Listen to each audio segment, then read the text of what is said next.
Selamat pagi. Semua duduk.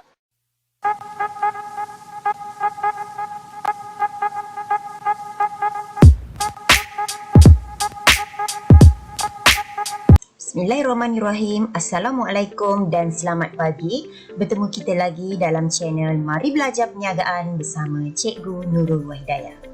Baiklah, hari ini Cikgu masih lagi akan mengajar kamu tajuk bab 1 tujuan perniagaan, iaitu tajuk perniagaan milikan tunggal. Baik, kita tengok bentuk milikan perniagaan, milikan tunggal dari segi pemilikan. Baik, dari segi pemilikan, perniagaan ini dimiliki dan dikawal oleh seorang individu sahaja, iaitu yang terlibat dalam melabur modal dalam perniagaan. Seterusnya, ciri dari segi modal perniagaan ini lebih berbentuk wang simpanan dan pinjaman. Dan seterusnya, dari segi keuntungan, dikenakan cukai pendapatan perseorangan. Baik, kita tengok ini ialah contoh gambar perniagaan milikan tunggal, iaitu kedai fotostat dan kedai alat tulis. Okey, ini contoh seterusnya, ya, contoh perniagaan pasar raya mini. Okey, ini contoh restoran makanan nasi kandar Pulau Pinang. Baik, ini dan terakhir sekali ialah contoh pembekal buku dan alat tulis, ya, Pustaka Nur Najwa. Baik, kita tengok dari segi pendaftaran. Okey, bagaimanakah cara mendaftar milikan tunggal ini? Baik, perniagaan milikan tunggal didaftarkan di Pejabat Pendaftaran Perniagaan di Suruhanjaya Syarikat Malaysia SSM dalam tempoh 30 hari bermula dari tarikh kamu memulakan perniagaan. Sebagai contoh, kamu memulakan perniagaan pada 2 April 2020, maka bermula daripada tarikh itu sehingga 30 hari adalah wajib kamu mendaftar perniagaan dalam tempoh tersebut. Jika melebihi tempoh tersebut, maka kamu mungkin akan dikenakan tindakan. Baik, seterusnya kita tengok proses pendaftaran. Ini adalah contoh soalan yang sering ditanya, ya. Kita tengok apakah dia proses pendaftaran. Ada 5 proses pendaftaran, iaitu pertama, mengisi borang carian nama terlebih dahulu. Baik, supaya ini mengelakkan nama yang sama daripada perniagaan orang lain. Okey, yang kedua ialah mengisi borang A. Borang A ini ialah borang yang kamu perlu isi mengenai data-data perniagaan kamu, nama kamu, alamat kamu, nombor kad pengenalan dan segala contoh seperti maklumat perniagaan yang ingin kamu jalankan. Itu ialah borang A. Baik, seterusnya yang ketiga ialah menghantar kepada pendaftar perniagaan SSM. Okey, setelah borang diisi tadi, kita hantar dekat kaunter borang tersebut. Baik, seterusnya yang keempat ialah membuat pembayaran RM30 jika menggunakan nama sendiri dan RM60 jika nama trek. Baik, kalau nama sendiri ini sebagai contoh kamu ingin menjalankan perniagaan bakery, ya. So, kamu menggunakan nama sendiri iaitu Ahmad Bakery. Okay, jadi hanya perlu bayar RM30 sahaja. Dan kalau kamu menggunakan nama trend, ya, kamu perlu bayar RM60, iaitu sebagai contoh kamu guna nama sebagai contoh Mawar Berjaya Bakery. Itu contoh nama trend. Okey. Dan yang seterusnya terakhir sekali ialah mendapat borang di sijil perakuan pendaftaran perniagaan setelah selesai semua urusan itu tadi. Baik, borang ini boleh kamu perolehi dalam tempoh 1 jam selepas kamu mendaftar SSM itu tadilah. Okay, baik, kita tengok. Ini contoh langkah tadi cikgu dah terangkan. Okay, ini contoh borang D, ya, contoh borang D, ya, yang akan memaparkan nama perniagaan kamu, bila tarikh kamu mula perniagaan dan juga alamat perniagaan kamu. Baik, seterusnya kita tengok kelebihan milikan tunggal. Kelebihan milikan tunggal ini juga merupakan soalan yang selalu ditanya. Okey, sebagai contoh soalan SPM 2019 pun ada berkaitan dengan kelebihan milikan tunggal. Okey, kita tengok dahulu apakah kelebihan milikan tunggal. Yang pertama, mudah ditubuhkan. Baik, Yang seterusnya, tidak mempunyai banyak syarat kerana perniagaannya kecil dan mudah, syaratnya simple sahaja. Dan seterusnya yang ketiga ialah modal kecil. Disebabkan saiznya yang kecil, maka modal kecil, siapa sahaja boleh memulakan perniagaan milikan tunggal. Dan seterusnya ialah mudah diurus kerana saiz yang kecil. Okey, kerana bila saiz kecil, tidak mempunyai pekerja yang banyak, tidak mempunyai perlu kos yang banyak, jadi memudahkanlah untuk menguruskan perniagaan ini. Dan seterusnya bebas menguruskan perniagaan. Kerana pemiliknya seorang, maka keputusannya juga dibuat oleh pemilik itu sendiri. Ini kelebihan keputusan dibuat oleh pemilik sendiri. Dan seterusnya ialah beban cukai rendah. Dan akhir sekali ialah pemilik hanya perlu bayar cukai individu. Okey, jadi kalau dalam soalan kelebihan ini, selalunya soalan akan bertanya dalam bentuk seperti mengapakah Ahmad memilih perniagaan gambar di atas, ataupun mengapakah Ahmad memilih perniagaan tersebut. Okey, so jawapannya ialah kelebihan. Okey, kelebihan milikan tunggal.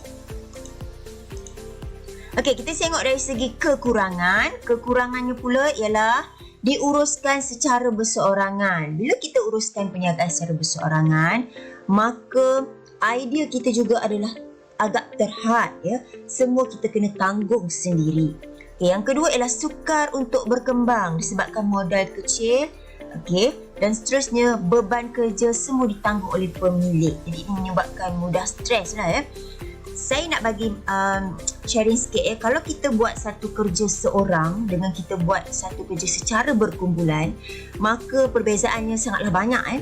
Di mana bila kita secara berkumpulan ni ia lebih cepat, lebih kreatif dan mudah untuk diselesaikan.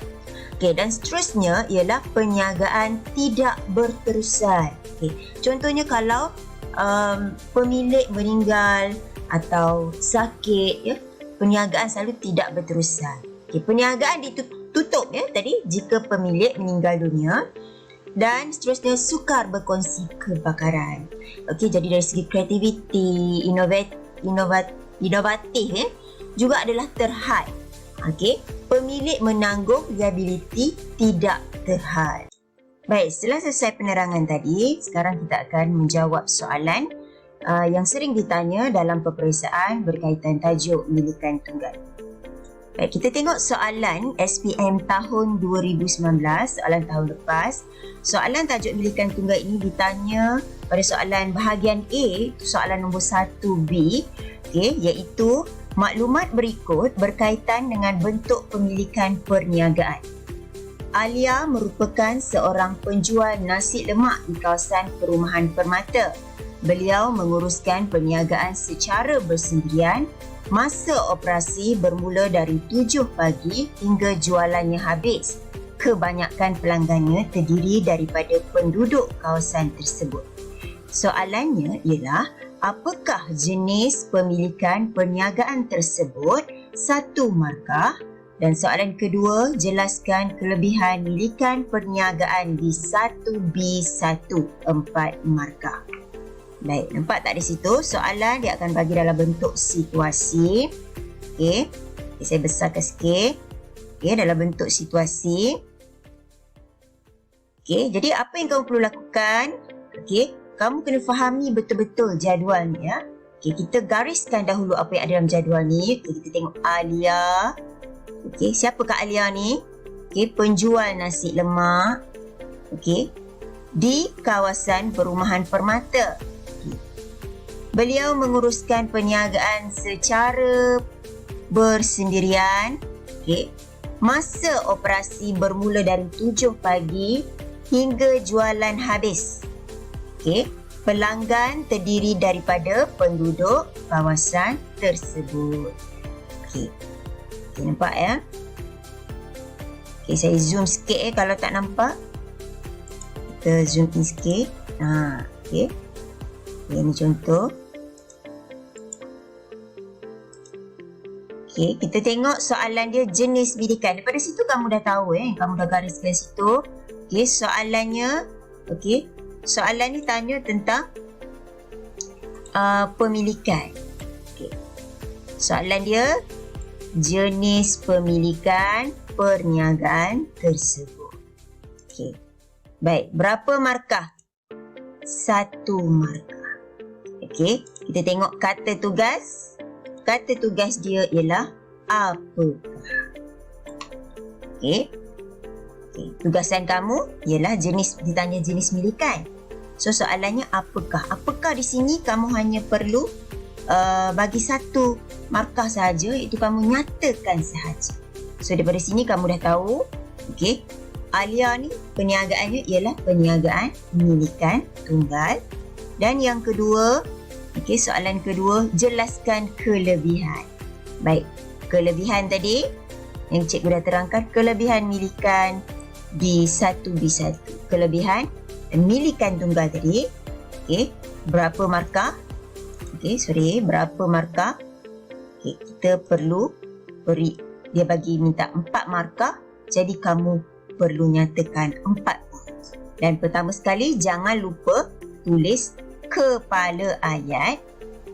Kepala ayat, salin balik. Kelebihan perniagaan milikan tunggal ialah 4 markah bagi 4 point. Kerana kata tugasannya ialah jelaskan. Baik, cikgu nak kamu buat dahulu. So buat dalam buku latihan.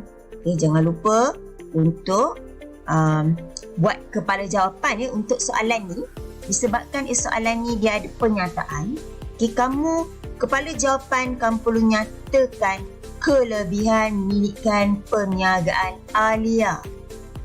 Apa? Ialah. Kalau ada sahaja sebut, contoh kalau ikut skema, kalau ada sahaja sebut, saya highlight kat sini, mana-mana dalam ni, contoh Alia ke, so dah dapat markah. Bukan dah dapat markah, kiranya dia tidak akan tolak markah lah. Kalau kamu tidak kaitkan dengan situasi, maka dia akan tolak, dia kira penalti 1 markah. Katakan ada kamu tulis masa operasi hingga jualannya habis. So itu dikira dia telah mengaitkan dengan soalan.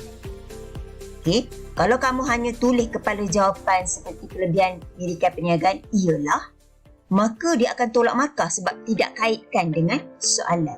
So kena sebut mana-mana dalam situasi ini. Sekian pelajaran hari ini. Pesan cikgu, jangan lupa buat ulang kaji. Sekian, Assalamualaikum warahmatullahi wabarakatuh.